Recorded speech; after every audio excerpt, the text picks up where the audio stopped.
வாங்க இன்னைக்கு பருப்பு சாம்பார் எப்படி வைக்கிறதுன்னு பார்க்கலாம். 1 டம்ளர் துவரம் பருப்பு, 1/2 டம்ளர் பாசி பருப்பு நல்லா கழுவி எடுத்துக்கோங்க. குக்கரில் போட்டு 5லிருந்து 6 சின்ன வெங்காயம், 4 பல் பூண்டு போட்டுக்கோங்க. 2 பழுத்த தக்காளி சேர்த்துக்கோங்க. 1/2 டீஸ்பூன் சீரக மிளகு சேர்த்துக்கோங்க. 1/4 டீஸ்பூன் மஞ்சள் சேர்த்துக்கோங்க.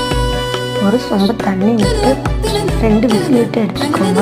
இன்னொரு பக்கம் ஒரு பாத்திரம் வச்சுக்கோங்க. அதில் கொஞ்சம் கல்லெண்ணெய் விட்டு உங்களுக்கு என்னென்ன காய்கறி வேணுமோ காயெல்லாம் சேர்த்துக்கோங்க. நான் இன்றைக்கி கத்திரிக்காய், பீன்ஸ், கேரட் சேர்த்துக்கிறேன்.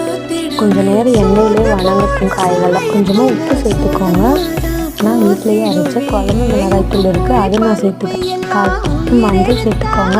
பருப்பு வேக வச்ச தண்ணி இருந்தால் அதை சேர்த்து விடுங்க, வேகட்டும் கொஞ்சம் நேரம். இன்னொரு பக்கம் சின்ன கடாய் வச்சு அதில் எண்ணெய் விட்டு 1/4 டீஸ்பூன் சீரகம், மிளகு, கடுகு, வெந்தயம் சேர்த்துக்கோங்க. நாளைக்கு வெங்காயம், கருவேப்பிலை சேர்த்து தாளிச்சுக்கோங்க. ஒரு லெமன் பீஸ் புளி சேர்த்துக்கோங்க. அவ்வளோதான்.